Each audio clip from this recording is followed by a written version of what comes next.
Hi there, Michelle Schuler here, and I'm with Samantha Schwartz, our buyer's agent, talking through today our Form 35W, which is our inspection waiver form.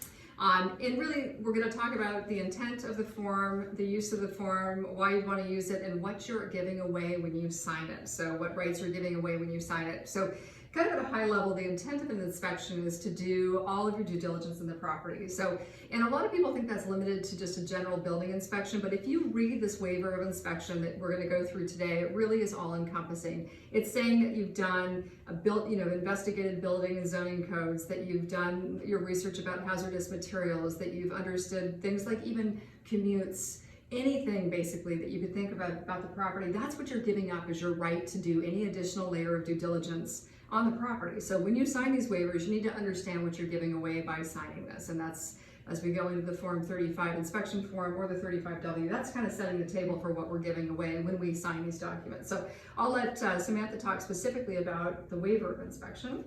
So the waiver of inspection is essentially giving away your right to do any further due diligence, as Michelle said. So that's saying that either you are trusting the seller procured inspection, or that you have done nothing and you're just gonna buy the home as is. And with that, you are then giving away any potential rights you have to then go back and ask for anything moving forth. Mm-hmm. And I think that's a good point that Samantha makes, because a lot of times people waive inspections, and then as the listing agent, I get a call from a buyer's agent that says, hey, we'd like to come in and do an inspection. And the answer is no, you cannot. And the buyer oftentimes gets upset about that. Technically, once we've waived our contingencies and waived that inspection, you actually have no further right to even access the property. A lot of people don't know that, and then there's a lot of hard feelings after the fact. So absent a contractual right to get in there, you don't have a right to even get back into your own property that you're buying, which seems ridiculous, but it is what the contract says. So the other section in here, that's the waiver of inspection, saying you've given up all those rights, whether you've done your inspection or not. It says you've done everything, and you may or may not have, so just know what you're giving away.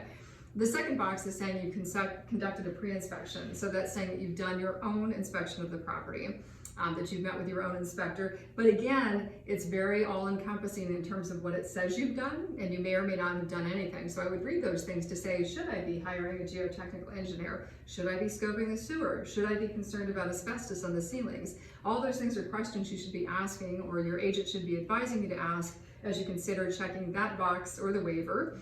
And then the third box will let you run through the modifications and repairs.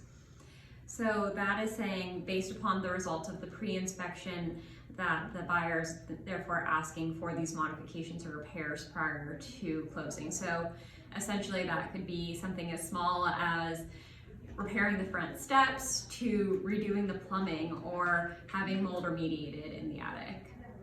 Mm-hmm. And all those things have to be done by a licensed bonded contractor, usually 3 days prior to closing by the seller. The reality is, in our market, I'm sure you never we don't ask for anything right now. It's just not something that is reasonable in this market. In a more normal, balanced market, that might be something we'd see that we could actually put in this form. And then there's a final disclosure in here about on-site sewer, which is our septic systems, that requires a totally additional level of due diligence, and there's also some county health requirements that has to be complied with as well. But that's, once you check this box, you're giving away your right to inspect that septic system as well, barring the existence of another form that we can put in the contract. So that's the waiver of inspection. It's a risky proposition. You're giving away a right that's implicit in the contract. So again, seek great advice as you're looking to purchase a home.